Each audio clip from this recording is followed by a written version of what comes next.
get started in about 2 minutes.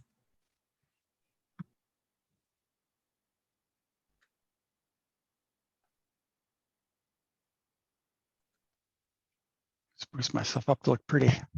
There we go. Charlene, I love your picture. Yeah, I need to update that. My bangs were a casualty of COVID. That's what I thought. Yeah, I don't look like that anymore. It's a great picture, though. Thanks.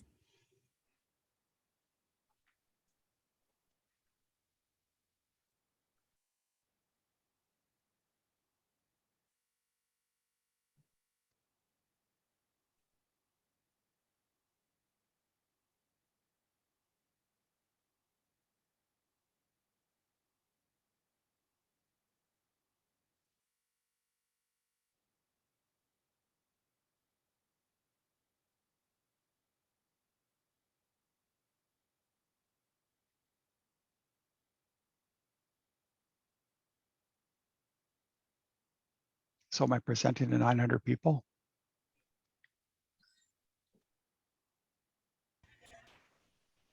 Looks like you have about 8 so far this morning. So yeah. Oh, I was so looking forward to a new record.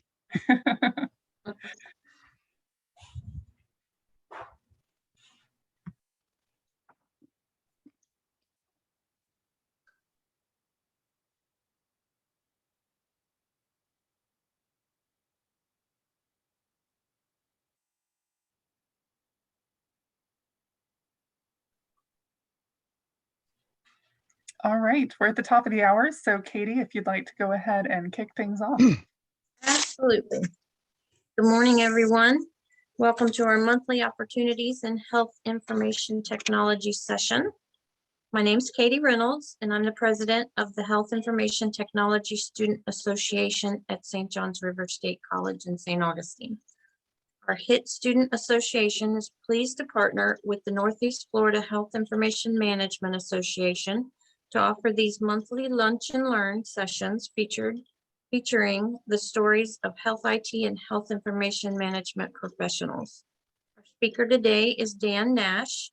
Dan serves as a senior global security analyst at Mayo Clinic. Thank you for being with us, Dan. Well, thank you, Catherine. And thank you, Charlene, for inviting me to participate with this as well. So let's kind of kick this off. I get a fun for a half hour talk about me, and then, but then I got to answer questions. So take a look at my little circuitous route through life and involvement with HIM.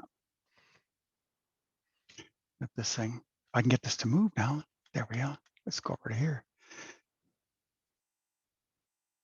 Of course, Daniel Nash. I'm overeducated. Got lots of fun experience. I've had an interesting history on my way to eventually to Mayo Clinic. That's my current nice picture from Mayo and such. So let's just continue on. So I'm a little overeducated. My first bachelor's was through NDSU in computer science. I actually did it in 4 years, an amazing thing. And then afterwards, during my time in the Air Force, I actually got my first master's.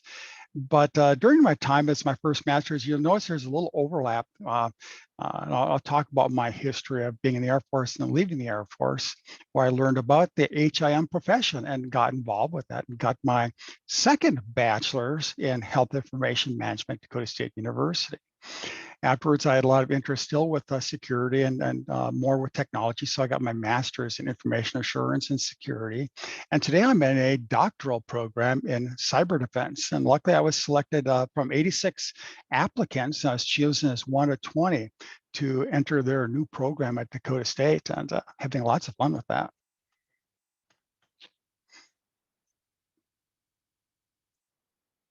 For myself, credentials, the main credentials really, I do maintain and tote the RHIA, the Registered Health Information Administrator, that I had earned I hate to say so many years ago. I've been, I think, a member over 20 years. So it's pretty amazing. Of recent, about 3 years ago, I was able to gather my CISSP as well, which is my Certified Information Systems Security Professional through ISC Square, which, like RHIA, it's one of the top. RHI, of course, with Health Information Management is the top certification. CISSP is definitely a gold standard in certifications with security professionals. So I've got some nice toppings for things I do as far as being credentialed. For myself, security involvement, I'm an adjunct professor in computer science with Winona State. I've actually done graduate, undergraduate, and customized training for a variety of universities here recently locally, not only teaching, but designing and developing programs. I definitely enjoy presenting at our local Region F with Minnesota Health Information Management program as a regular presenter and offering CEUs to people more with the computer sciences and things up and coming with our technologies and such. Definitely a member of AHMIA, and I continue to work so, and I participate in some work groups out there more in the technology element. I also participate with the Minnesota FBI InfraGuard. On the board, that didn't quite come out nice, with the HTCIA, which is the High Tech Crime Investigators Association. I'm a board member with that as well in Minnesota. Fraternal lodges, I'm a member within Rochester, past president, current lodge education officer. As you can tell from, I'm a I call myself a recovering introvert because Toastmasters helped me out significantly. Well enough that I became an area governor, past president, and I got my advanced Toastmaster gold.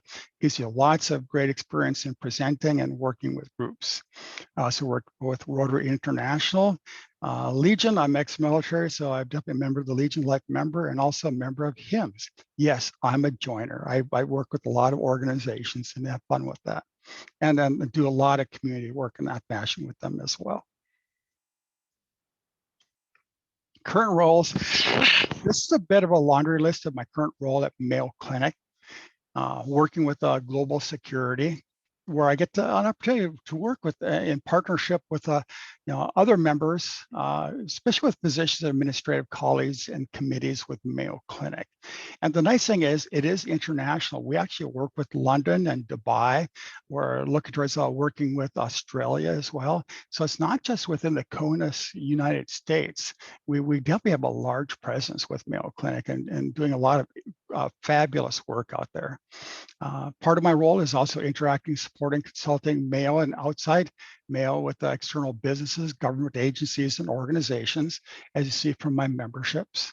I'm definitely a senior member with my team. I get a lot of responsibilities with working with our global security risk management programs as well, identifying risks and being called in to review different risks the organizations and adding programs. In fact, we're consolidating our security operations centers from 5 to 1, which was slowed down, of course, with the COVID as it kicked off, and we shut down everything like everybody else did here at Mayo. All of our project fundings shut down, and interesting this year, I feel like I'm in flying an airplane. We're building it as we're flying because everything that we're going to get done last year and everything we planned for this year, we've just crammed into this year. So we're very, very busy, but it's good stuff. Definitely work with rapid development with our scopes and plans as we definitely are working in a very agile fashion. In other words, we're doing a lot of iterative work, just to roll it out and do it very well with the institution.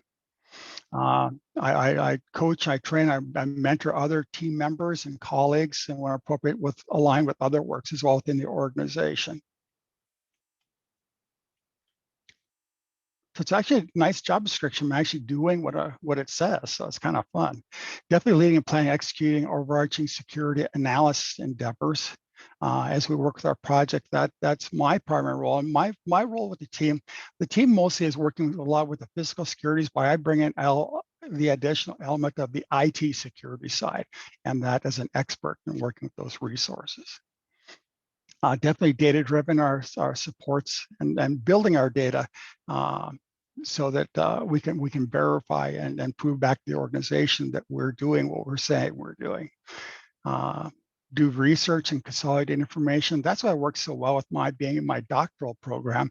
I get to do a little double dip with some of my research projects that I can actually write and pull it back to work as well. Definitely have that strong knowledge of systems and applications related to our workflows, processes. Actually, we're building some new workflows that are very exciting, a lot of fun.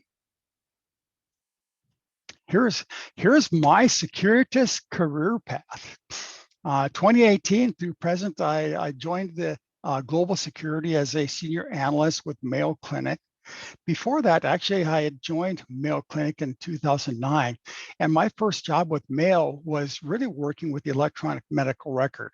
And that really worked well with my HIM background and my computer science and programming knowledge base, because I was able to really match that up very nicely. And then later on, when we're going to be changing over the medical record, I went over to the Mayo Clinic website. And we've got a product called Ask Mayo Expert. And I was able to help facilitate some of that work, but more just with the main website and information we're presenting. Once again, that HIM, since I'm within healthcare, that knowledge base really helped a lot with my team and with the work that we did. Now, a little stray from that before. Once again, I've got a lot of interest with the security elements.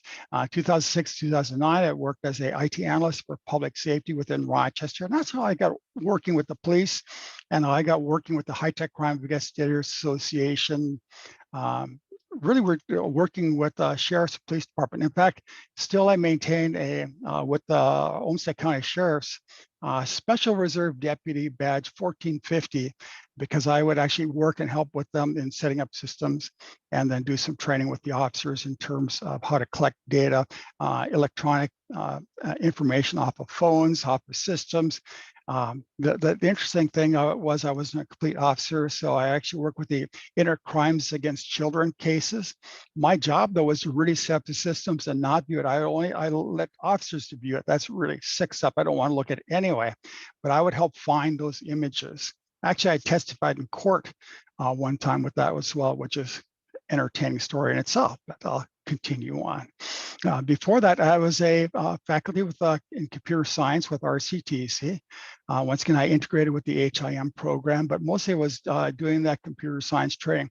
I did a lot of work with customized training as well, but the public safety had kind of recruited me away from the college. Plus, they paid a little bit more, so that was kind of fun. What really got me to Rochester, though, before and from 98 to 2003, was I was recruited as a IT service project manager for a $650,000 Department of Labor grant to recruit and train people into the information technology field. Notice this was in 98, when we're just approaching the year 2000, and there's significant need for people to come into the computer supports and computer elements. The interesting part of that job was that I actually had to create a lot of the training we developed. I went to the community college, and they really did not have a lot of the training that was needed for the people, like A+, Network Plus, and some of those skill sets that were needed.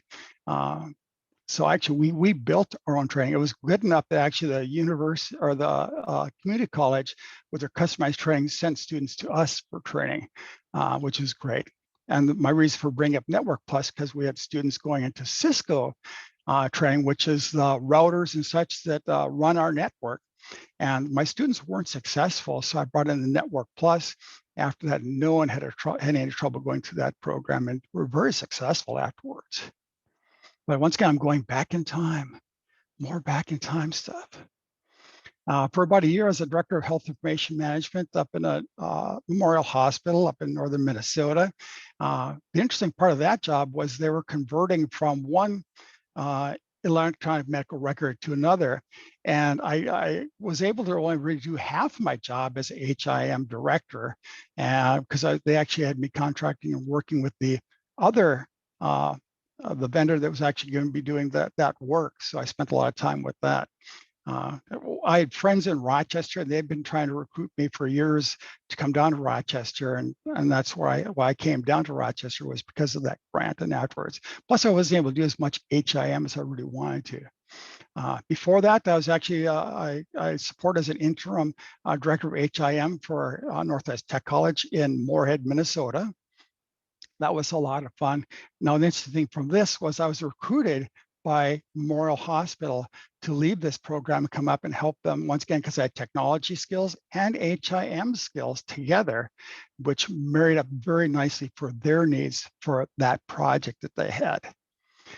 This was just an interim program, was that director was gone for the program. But before then, I had been hired as a nursing home administrator, as a licensed nursing home administrator in North Dakota. Very tough job. And it was at a time when they were taking a look at converting over from the old payment system to the new care-based system. So the financing was changing a lot. And that was an interesting experience, because I was actually hired in because they had some, I hate to say bad staff with the facility, and they'd actually got Communication Workers of America union in there. And my job was, I hate to say, get the union out and kind of clean up the place. And that was an interesting year of retraining staff. You all could probably relate to this. They had a 7-year-old coding book for doing their nursing home coding, and they couldn't figure out why their codes weren't being accepted, going up to the state and getting proper reimbursement. So actually, I'd helped them. I went out as an administrator, got a new code book, taught the persons how to use it and what their updated codes were going to be, so we could really maximize more so that reimbursement, as well as being the nursing home administrator. So they liked that part. But the other issues, I was only really to be there a short time just to kind of clean up, and then they could get a new administrator in. So that was an interesting experience, not a lot of fun, but we got the job done. Before then, though, this is while I was going to school. After I got out of the Air Force in 93 and 95, I worked with Hillsborough Community Hospital, and I was special projects coordinator for the administrator. So I was doing odd projects for him, some training with the staff, and doing some updates with once again, their computer systems and such. They already had a very good coder with the facility, but it was nice to be able to relate to them. Before then, in 92, now 95 was my first real job. But once I got out of the university through 92, where I was a U.S. Air Force captain. I actually had a 2.5-year scholarship for my computer science program to go into aircraft navigation. So I used that. When I graduated, I went right to training, and I became a radar navigator bombardier with the 5th Bomb Wing. That's a little symbol over here, and with the 23rd Bomb Squadron. Here's a picture of myself over the right. I'm the big tall guy on the right-hand side, but there's our big aircraft, the B-52. It's still flying today, believe it or not, and it's older than I am. And from you see this, I'm not a young chicken, I guess. I don't know. An interesting thing with the 23rd Bomb Squadron, its patch has a 2 and a 3, but it's got the volcano, and it's not for wartime activity. On the Hawaiian Islands, what they had done was there was a village that was being threatened by lava flow, and what the squadron did was they flew over and dropped bombs and diverted the lava flow and saved the village, and they took on that as their patch since. The interesting thing, though, is as I was getting ready to leave the Air Force, and notice in 91, 92, hey, the U.S., we won the Cold War with the Soviet horde over there. And guess what? We won peace, so I lost my job in some respects, because we had a reduction in Air Force, a RIF afterwards, reduction in forces.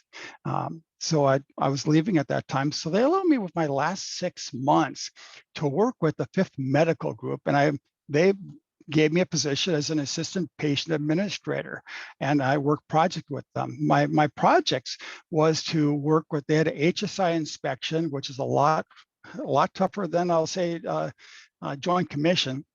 At that time, it was JCO, for those you might remember the old JCO term. Now it's just the Joint Commission. It was kind of funny because we completed our HSI inspection, and that was quite rigorous. Then JCO came in, or Joint Commission, I'll say, and basically looked at the report from HSI, made a couple of comments like, you're done. So that was an interesting experience. But that's really where I started learning about medical records. And that is a hidden field. I didn't realize the importance, and even in the Air Force, that was something that was being done and being managed.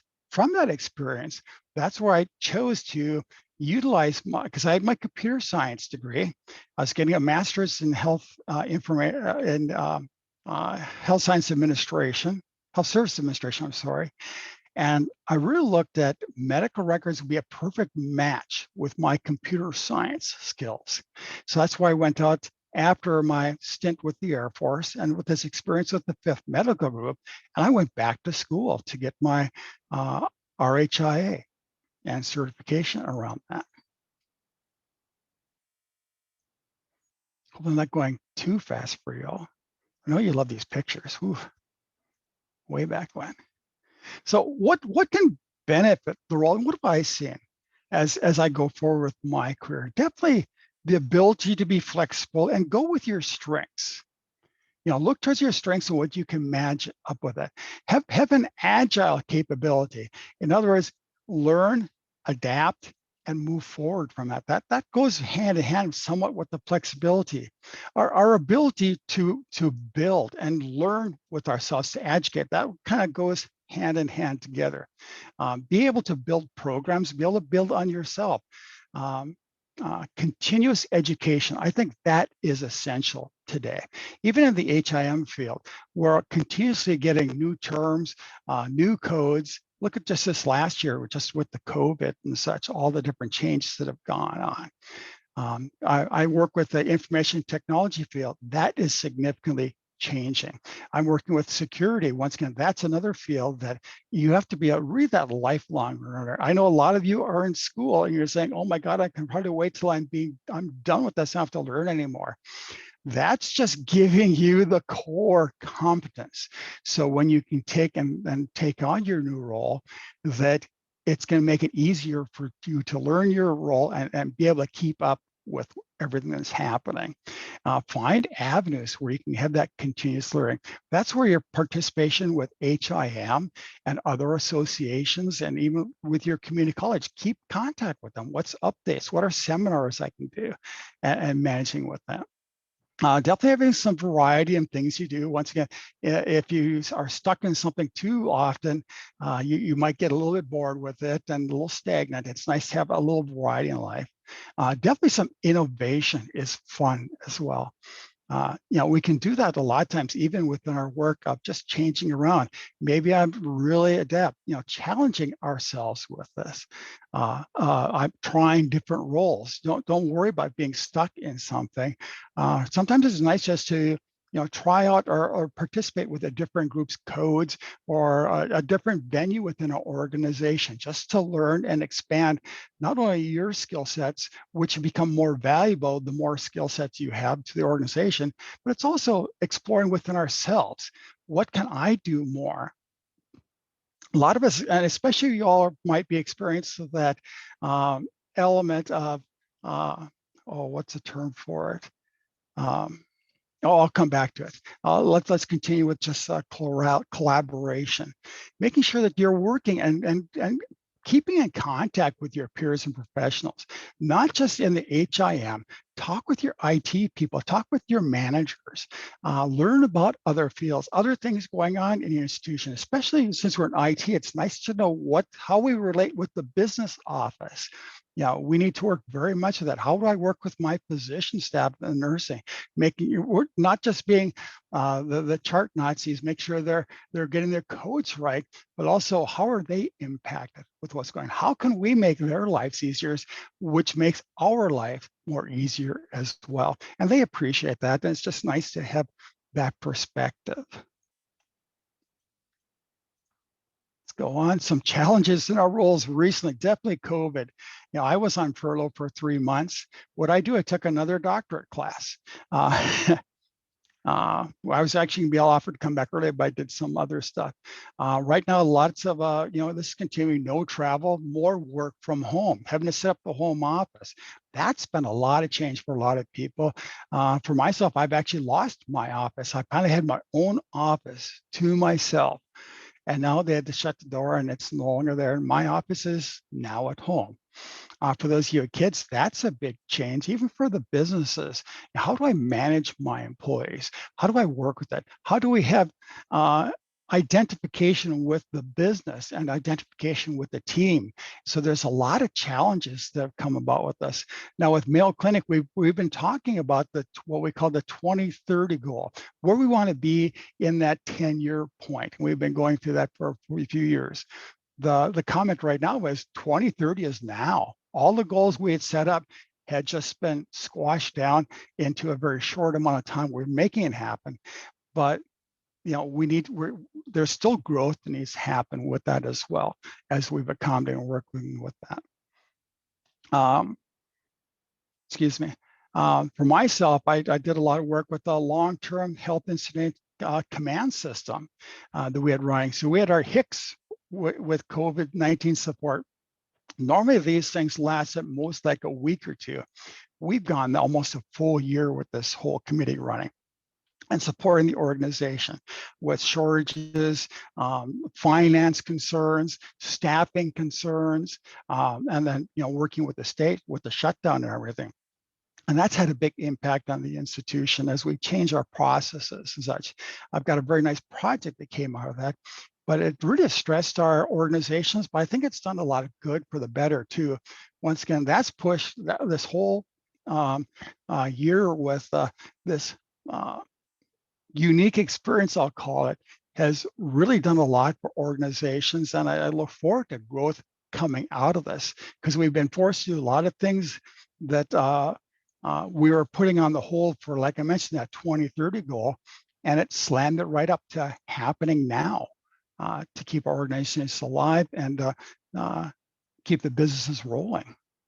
Management associates has not been easy. There's been, a lot of Zoom meetings. This is an example of it. We've got this awesome tool of Zoom, but we're experiencing Zoom fatigue. So there's going to be accommodation with this, but it's really been phenomenal that a lot of organizations are embracing this as a tool. This is a new capability. There's so much potential, but also that potential for some potential abuse in some respects too.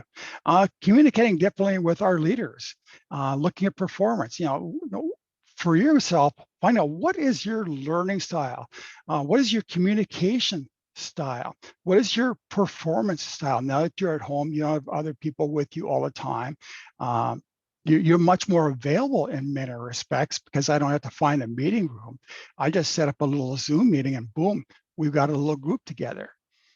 So it's also that work-life balance that we have to deal with too.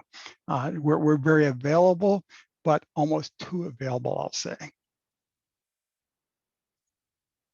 Recommendations, like I mentioned, be flexible. During your time, take certification while that information is fresh in your mind. Don't wait. Have a study buddy. Go back and forth, hit some practice exams if you can, or re-go through your information. As you go forward, learn what you need to do to maintain your credentials as well. Get on the HIM website. Take a look at the credentialing page. Learn what it takes to upload and add your courses and your seminars that you take, and how do I input them up onto the page, and make sure you're comfortable with it. It's getting easier to do.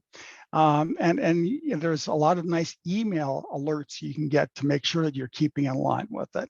You've made a large investment in your education, and to get your credential once you take your exam, be sure and take care of that, because that's a huge investment that you don't want to lapse. Take any job you can get to get your foot in the door, but even volunteer, have casual time, some part-time work, even working with different departments. Participating with your association is something I emphasize as well. Also, well, like I brought up before, keep your network going, talking with people, past your instructors, your HIM regional group and such. Keep contact with them, because you'll find leads. Keep that relationship going. Understand what are their needs, but don't let yourself just disappear on them, because once again, out of sight, out of mind. If an opportunity comes that they might think your interest would be a good value to them on, if you're out of sight, they're not going to provide that to you, or that information potentially. So there's a lot of value in maintaining that network. And that's why I'm kind of putting on some recommendations. Once again, extra certifications, seminars, some work shadowing if you can. Be ready to sing your praise. Charlene and I work with a nice group of I Am Remarkable about how do we go about marketing ourselves, and really looking at marketing by my experience, and honoring our experience and knowledge. Stay organized. Keep yourself set with what you're doing. Build that network. And if nothing else, maintain connections with your network. It's too easy just to sit and kind of punt, like, oh, I'm still looking, not find anything. Get out there and be talking with people, and finding new connections. Use your existing connections from your instructors and such to be able to meet other people that you might be interested in, learn more about the field. Keep that connection with the field as well. Keep practiced with your coding skills and other skills that you learned with your HIM, so they don't become rusty. You'd hate to be, asked to apply for a job, and you're like, well, it's been 4 or 5 months that I've even opened my code book. You want to keep that fresh as much as possible. Definitely do your research with your career. What's going on with Joint Commission? What are going on with regulations? So you're up to speed. You're ready for that, or at least having those conversations. That's where it's nice keeping in contact with your instructor and even your peers that you graduate with.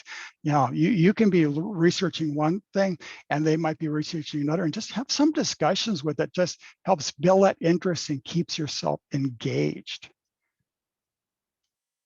I think I'm getting up some good time control, because I'm right there at 10:30 and it's time, I think. I guess it's question times.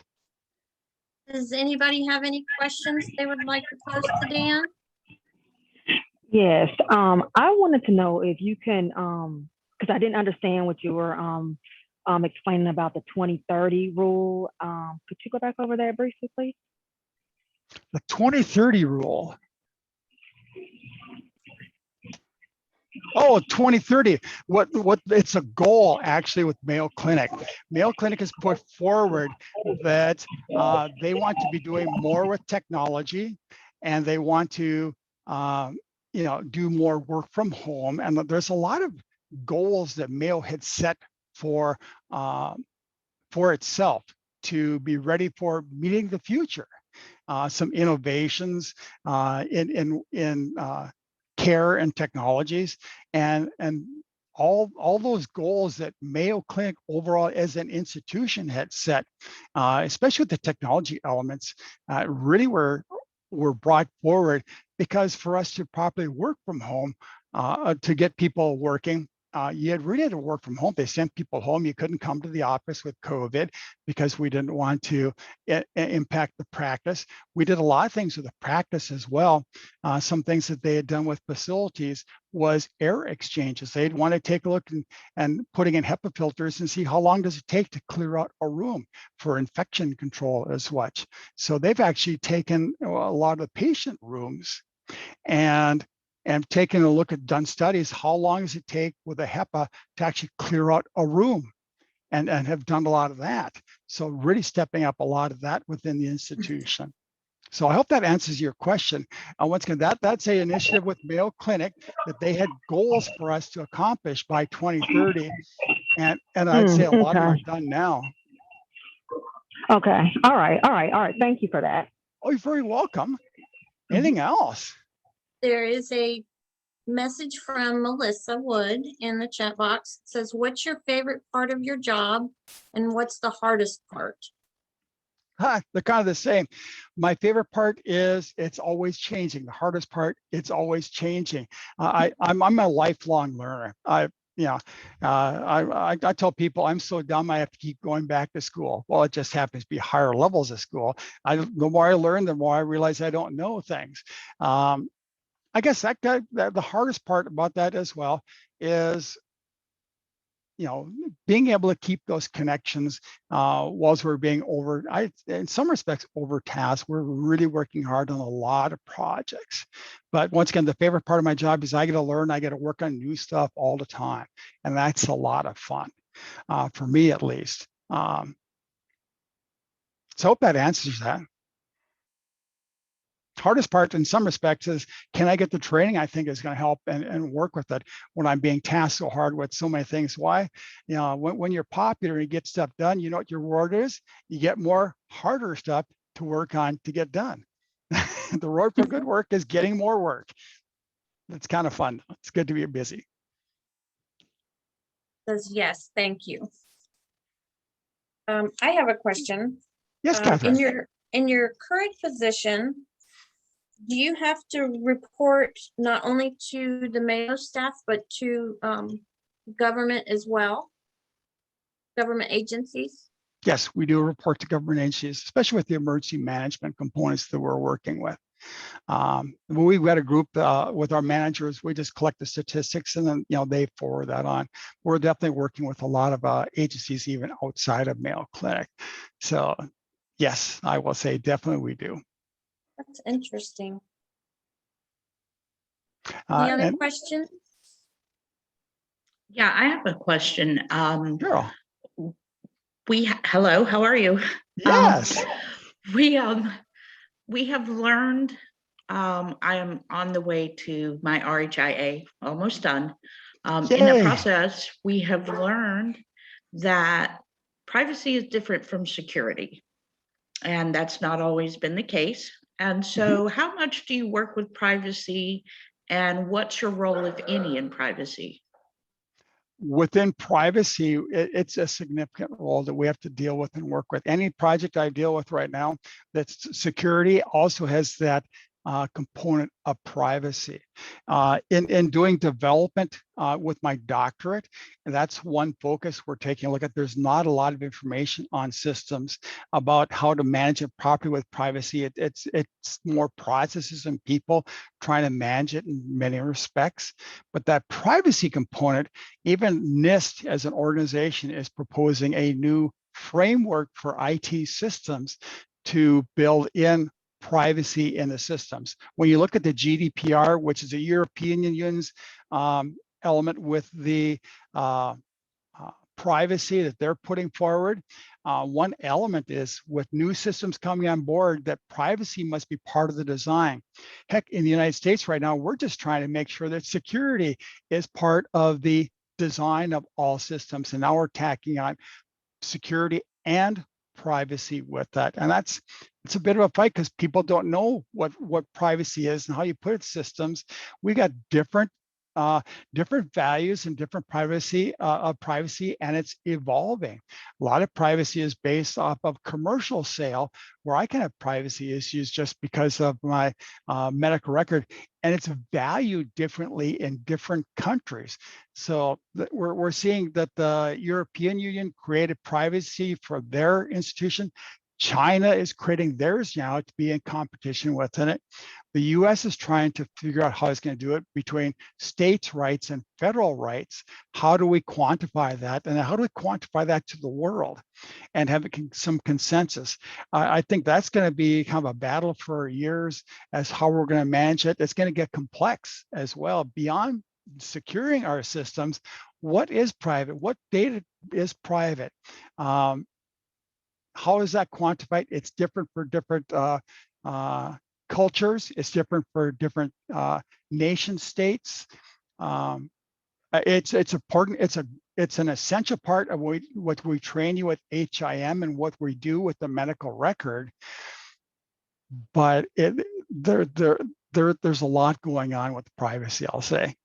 Does that answer your question, Carol, a little bit? Or privacy and as part of security, but it tends to be as a role separated. Your IT people don't understand privacy like you do. But we got privacy officers in place, and they're trying to work with our IT people. But even quantifying a breach and such, we're not perfect with that in many, even the really outstanding institutions, there are challenges there. I understand. I work for a large facility, so when I ask privacy versus security, do you think there'll be an area where you come together with each department, or are you feeling like this will be a separation because it's all so huge? What do you project for the future? I think the desire is that it comes to a common togetherness, but it's very difficult. I see right now they're separating it because of legal reasons versus security reasons. It's easier for us to identify the security rights than it is for IT people to understand the privacy. And because of that, and so few people, we don't have enough people in security right now.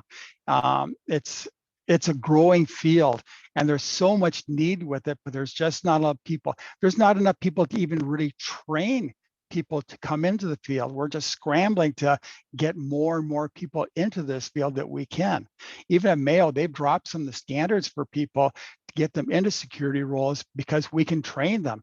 I've actually developed a training course towards that CISSP certification because we were hiring people to Mayo and they were required to get the certification in 3 years and they weren't able to because they didn't have necessarily all the background. So we're actually training people at Mayo internally to become certified as CISSPs to at least have that base knowledge and that certification, but yet also train them to do their work as well. So it's really an interesting world with it. And once again, there's not enough people understand the full privacy element. There's not enough people train or work within it. Business has also not quantified it as a value. It's like security. Security is an expense to business. Privacy is an expense to business. It's not revenue. And that's why with the GDPR, that came about to really push privacy by making the expense fines and heavy fines established by the GDPR to really push the issue and make institutions hire people to become privacy officers and make it lucrative that people that would go to university and take courses and take the certifications that are now just becoming available to learn and work with it. People other than people who have their JD and such or their law degrees and such of information, that's the type of people you tend to get into those areas. They're trying to expand that out because there's not enough lawyers that are interested in this. It's not that lucrative type position. And it's a pain to have to deal with the privacy issues as well. So does that help, Carol? Sure, it does a lot. Thanks so much, Dan. The answer is it's complex. It's complex now, and I assume it's going to get more so in the future, but thanks so much for helping. Oh, you bet. Mallory Scott asked a question. She says, you have an impressive education background. How do you balance work and school? Lots of coffee. I'm single, no kids, so I got lots of time on my hands. Right now I'm taking 2 doctoral classes, I'm teaching a class and working about 50 hours a week, but I enjoy it. It's fun. I like the learning. I like the work. I love education. I'm a lifelong learner. I love seeing my students succeed and doing very well. That's awesome stuff. So work-life balance. I make my education and my work a fun. If you can make something fun, you're doing it right, and you're going to enjoy it. And if you can't make it fun, it's time to maybe find something that does make it fun, or find something fun that you can do and make a living at it, hopefully, or on the side. I work with my lodge a lot, and I have my associations with just outstanding people. Surrounding yourself with positive, outstanding people does a world of difference as well. I agree with that for sure. Any other questions? Okay, I have another one. Hey! Are there groups, or how did you learn to be this outgoing go-getter so you're not uncomfortable presenting ideas to management or to anyone, to leadership? I still have comfort issues with it, but Toastmasters helped a lot with that. And then just, finding ways so I can stretch myself, when you have groups saying who would like to present at the next HIM meeting, maybe raise your head and say, I'd like to research something and just try presenting. Your first time is going to be awkward, and just finding some people to, kind of root you on and practice a little bit in front of them. But it's just doing it in some respects and making it happen. Toastmasters is a very safe place to make that happen and practice it. But then after that, just finding the other opportunities. I've been teaching for over 20 years right now. And that's just because I had a burning passion that I like to bring out quality education. I've had some really bad instructors, some really good instructors, and I like to take that mix and make good experiences where I can as well, for other people to have good experiences. It helps us having some good positive groups to work with too. That makes it fun. Yeah, I agree. I agree. Positivity is a wonderful thing. And some groups you can even find to talk about expanding information about health information management, talking about the privacy issues. Rotary clubs, Kiwanis, there's a variety of clubs out there that would love to have someone come just to be a speaker, and you feel you're not an expert with what you're doing in many respects, but you've got more knowledge than a lot of people have. It's that's a term I was thinking of, that imposter syndrome. And a lot of you students will have that you don't feel you know enough or whatever to do the job or work. Believe me, your instructors have prepared you well. If you're getting good grades and going through, they're not just going to pass you on to fail. Also, if you've passed the certification exam, you've got the base knowledge to do the work. It's just finding a place that you can fit in, that you're going to enjoy. And a lot of times, work is not just by the technical what you do. The work is a workplace you'll find is a place where you're going to be able to fit in. So your managers are going to look at, you got a lot of people that have got their degrees, but can this person fit in with my group? That's where building your network becomes important, of finding different areas where you might fit. And then that opportunity, a lot of times, will surprisingly, hop on to you, and someone will just grab you up. Okay. Anything else? You guys are so Anybody easy else? on me. I know, right? Do you think that because of COVID, that employers are going to start doing more virtual work at home, kind of cuts down on the overhead and stuff like that? Do you think that that's a bigger possibility moving forward? I think they already are, because and the element was that they weren't able to take the risk of having people work from home, and then because they weren't sure how effective it was going to be. And I think there's a lot of case studies right now that it has been effective. My concern is, though, working from home gets to be kind of lonely. Sometimes, people working in the office here and coming in and having to be with other people is a very social thing as well. And I think that's where some employers are concerned about, people working just from home, this long stays at home. We're worried about the mental health crises and other issues because people aren't getting that social outlet. And I think that's a concern for a lot of businesses as well. Even though we think that we like to have people, heads down and working and such, some businesses don't trust their employees, and they're going to be looking for venues of how do I track them properly? How do I do that?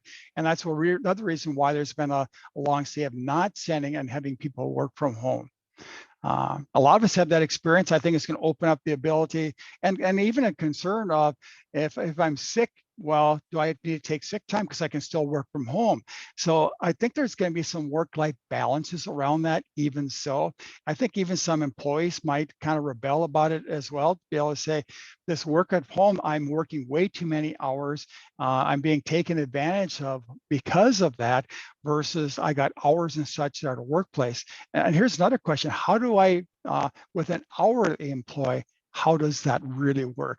and concerns with that. But I think it's a great venue that we've done it.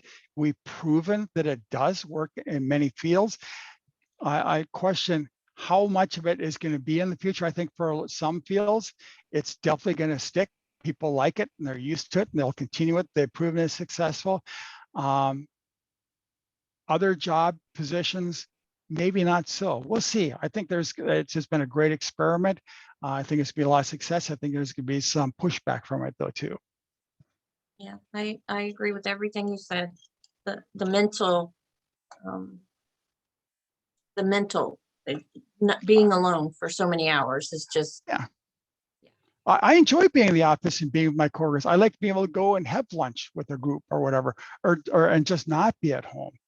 Right. And people are at home with their kids all the time. I think that's causing mental strife right there. Yes, definitely. Well, Mallory has another question. Yes. She says, I am a new outpatient coder. What are some webinars you recommend to help me improve applying codes? Oh, actually, I think AHIMA has some things that you can review that are online. There's lots of little code books I think you can get out there just that they prepare you for the exams. Look at some of those exam books. They're giving examples and walk you through some of them I think are helpful. Something even with that you can work with is talk to your peers and have them give you some examples of what you can do. You can even make do some experiments, create your own YouTubes or seminar type things out there. I think really for some of that, and especially as you're looking at with that, I would talk to some of your faculty if they know of anything. On AHIMA's website, there's focus groups and areas where you can ask questions. I think that would be a great place to shoot some questions like that. I don't do as much coding right now. I still have my books, believe it or not, but I'm not as well practiced with it. So I would definitely hit up your peers, hit up HIM website and throw the question out there. If you're looking for more, I think you'll get some good responses, especially with a topic like that. Hope that helps, Mallory. It's not to be a cop-out, but I think you got some great people in the room and peers and professionals that can help a lot with that, especially with what's current right now. Definitely. Can I chime in on that? Yes. Go, Carol. Hey, Dan. You know, I might date myself, but I found a lot of help when I started into the different things, especially since I already work here. I found a lot of help on Facebook groups. They have coder groups, and you can ask people who are at your level, who are above your level, what they found helpful. And I found it helpful because, you know, we learn in different ways. So I found people that learn the same way I do, and they can tell me, go to HEMA, go to this group, go to that group, and they interact well with each other. So kind of might be a place to start, you know, finding people that you can network with that can tell you what they've done. And Carol, I love that you brought up. That's part of your networking as well. If you got face groups, that's another venue to meet more people out there that's going on and hone your skills or ask questions. That's awesome. Thank you. One of the things that I've been doing is getting on LinkedIn and just searching different types of groups. And you can follow them. They send emails out almost daily, different ones. Some of it's just kind of little bits and pieces. Some of it's an article, lots of information from those groups.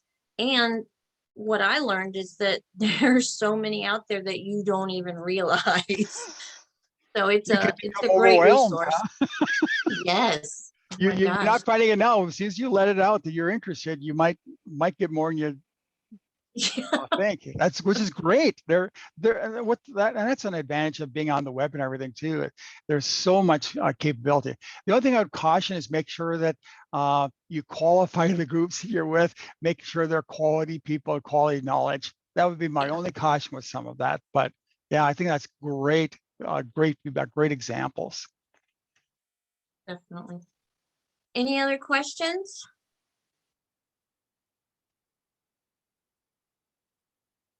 Okay, well, Dan, Gosh. thank you so much for being with us. It's always a pleasure. You always give us such great information.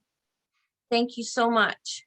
Well, thank you. It was a pleasure being able to present and let you know a little bit about me and find out more about you all and your needs. And for you students graduating soon, best of luck. Keep it going. Work with your groups and your network. You'll find a job, and sometimes it takes a little bit longer, but keep your head up with it. Great. Thank you so much, Dan. Bye, everybody. Bye-bye.